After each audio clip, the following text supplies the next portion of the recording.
I was wearing a full mask, and on the way up, I would hold one of my 6 friends by the arm or by their rucksack at the back. I'm Matthew Lee, and this is why I climbed 3 mountains blindfolded. Steps, steps, steps. Keep going, steps. Alright, sorry mate, steps. The UK Three Peaks Challenge is basically the 3 highest mountains in Scotland, England and Wales. That's Ben Nevis in Scotland, the Scafell Pike in the Lake District and Snowdonia in Wales. It's totaling about, I think it's about 28 miles of climbing. So to make things a little bit harder and to push myself more, we decided that I would do the 3 peaks blindfolded with the help of 6 of my good mates guiding me up the mountains. I'm going to have a drain in a second. Ready. Keep walking. Drain, over. Are they taking photos or not? Yeah, run, you may want to move forward a little bit. It's brilliant work, lads. It made it more special because we're doing it for the Royal Society for Blind Children. Our eldest daughter, Alexa, who's 9, suffers from a rare condition called brittle cornea syndrome, which has meant that she's gradually lost most of her sight and she could potentially go blind at any point. The most difficult moment for me actually was about 2 hours into the actual challenge. Go, Matt. Uneven surface here, mate. Just try and stay tight.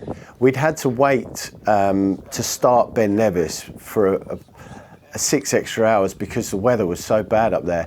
In London it was 24 degrees, up there it was high winds, torrential rain, and from 800 metres up it was very, very cold. And in that kind of rain, whatever waterproof you're wearing, it doesn't work. You're soaked through, and it was just relentless. And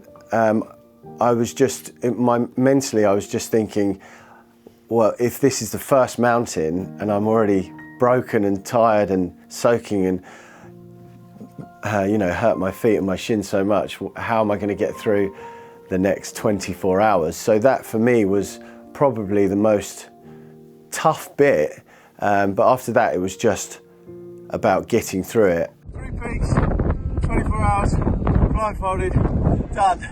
It was funny, when we finished, there was a moment about 2 hours up to Snowdonia where the guy that was guiding me at the time said, "We're going to do this," and I was like, "Oh my God, we're going to do it." So I had a bad knee, and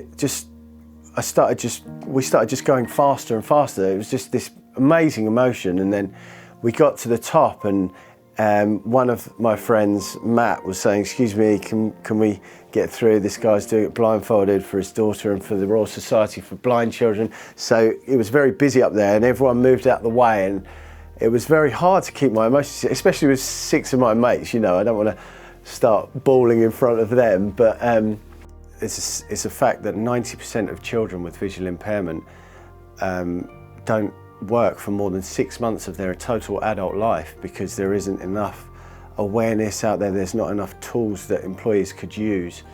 And I wanted to start really creating conversations about it because these kids have got so much to offer, and just because their sight is impaired shouldn't stop them from leading full, active lives in employment. And it doesn't mean that people are incapable of doing things, it just means things need to be adapted because these kids have so much to offer, and it shouldn't be a life with limits.